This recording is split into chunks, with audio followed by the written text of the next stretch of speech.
welcome to Vegan Viking Kitchen. In this episode we are going to be making chickpea and okara gyoza. Let's get started. Here in a bowl I have 2.5 cups of sifted white flour. Here I have 1 cup of boiled water, 1 teaspoon of salt,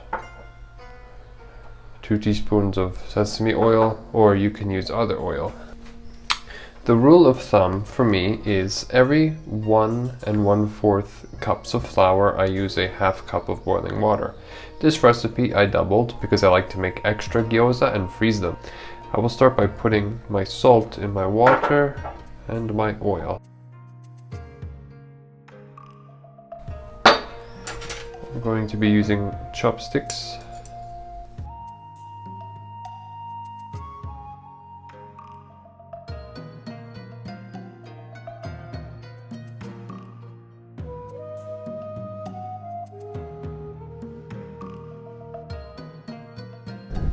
We will now cover our dough and let it rest for at least 1 hour.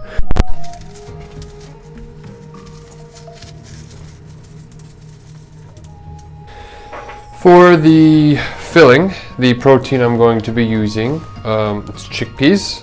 So I'm going to take a masher and just mash them up to get a nice consistency. I don't like leaving chickpeas whole when I'm substituting them for meat. Our chickpeas are now nicely mashed. Let's move on to the vegetables. I'm going to be using cabbage, green onion, garlic, ginger, a bit of chili. I'm going to chop these up really finely. Usually I put also carrots and sometimes mushrooms, but I did not have any today. Let's get these chopped. Our vegetables are now chopped. Our chickpeas are ready as well. I have here 1/4 cup of vegetable stock, 2.5 tablespoons of tamari and soy sauce, equal parts, salt to taste, white pepper to taste, sesame seeds and sesame oil is about 2 teaspoons. Okara, I'm not sure if you saw my soy milk recipe from yesterday, but this is what's left. I'm going to use it in my recipe to up the protein. Tablespoon of cornstarch, tablespoon of apple cider vinegar. You could use rice wine vinegar, but I do not have any. Okay, I'm going to add this all to a bowl. Everything is now added in the bowl. We can now mix. Okay, it is now all mixed up and it's smelling really good. See that? I'm just going to cover it and refrigerate this so that the mixture can combine well for about an hour. Our dough is refrigerated nicely. I've floured my surface. Got a really thin rolling pin. We're ready to begin. Now, instead of rolling it into logs, what I want you to do is put your thumbs in the middle and create a ring. This makes it easier. You could even, if you're good, do this.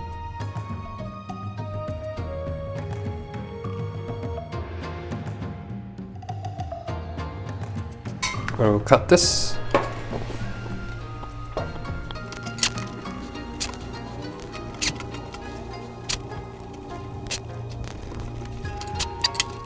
Depends how many wrappers you want to do. If you want to make them thick or thin, I'm going to go for 30 wrappers.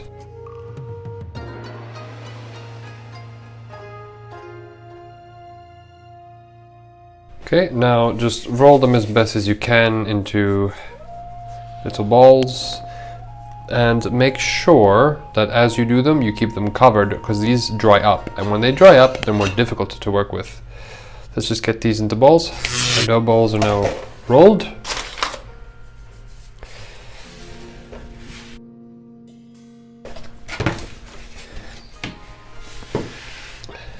Now I will show you how to roll a gyoza wrapper.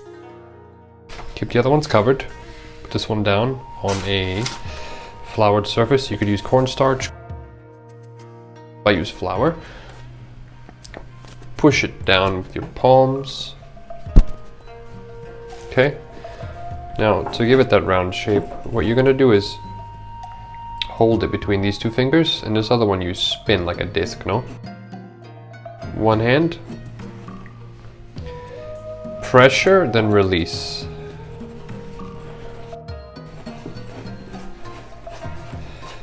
Now, eventually this is going to become a circle, but you're keeping your thumb in the middle, so the middle stays nice and thick.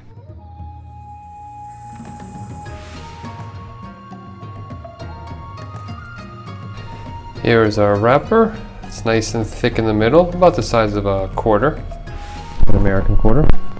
And nice and thin on the edges, make it much easier to pleat. Make sure you flour your wraps in between each one so they do not stick to each other. Here's the wrappers all rolled out. Look how many there are. Got more than I expected actually. I'm too lazy to count, but that's definitely more than 30. Let's get them filled. Okay, now I'm going to show you a simple way to roll your gyoza. Get about a tablespoon of filling.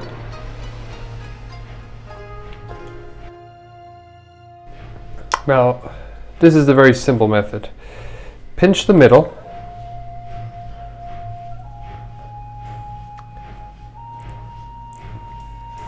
Pinch the sides like this.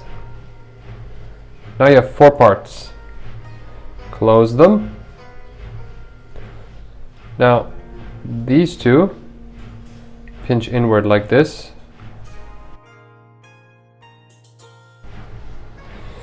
Make sure it's nice and tight. There you have it. That's one way. This is the most simple yet effective way. The other way of doing it, which I'm not entirely amazing at, but you put in your filling. You leave one side with no pleats, and the other side you pleat with your thumbs like this. You bring it over, pinch. Bring it over, pinch. Bring it over, pinch. Pinch. Use one of your fingers to keep the insides from coming out. But make sure the gyoza wrapper on the outside stays clean. Pinch it all at the top. This has more folds, and the back has no folds. It's personal preference, really. I find the 4-step method much easier, and I notice I can get more filling in. So once again with the 4-step method, pinch the middle, pinch the sides like this, pinch the back part so it has no pleats. Here you bring your thumb between the two like this, like this. There you go.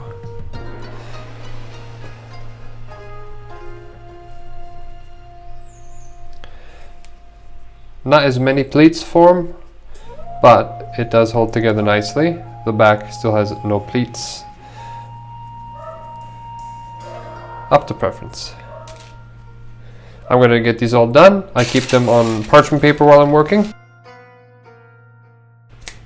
These are all finished.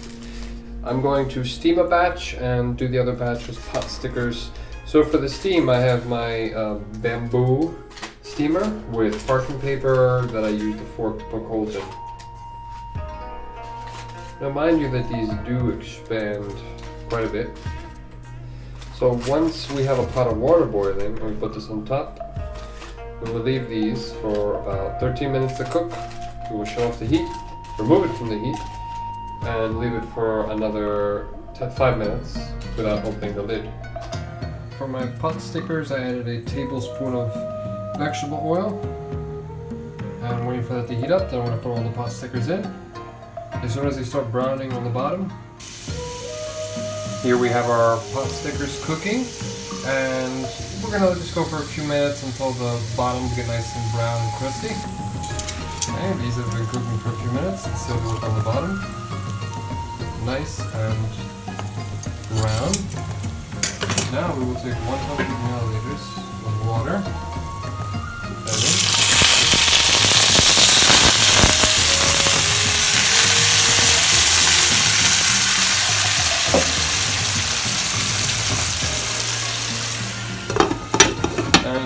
tightly fitted lid on it and wait until the water evaporates. That should take about 3-4 minutes. The water is all but nearly evaporated and we are done. And here is my other pot with the gyozas steaming. Leave that for 13 minutes. These gyoza have finished steaming as well. Oh yeah, look at that. For the dipping sauce, I used a bit of tamari and soy, agave, sesame oil, chili oil, sesame seeds, long onion, garlic, and ginger. Here we go, our food is now plated. Half of our gyoza are steamed and the other half are made potsticker style. I kept those like this so you can see them nice and crispy on the bottom. And these are nice and gooey and steamy. Now let's have a bite. I would use chopsticks, but no, not this time.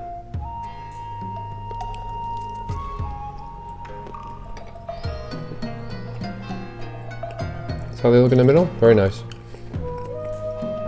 Please follow me on Instagram. My username is Vegan Viking Kitchen. And check out www.veganvikingkitchen.com for recipes like this and many more.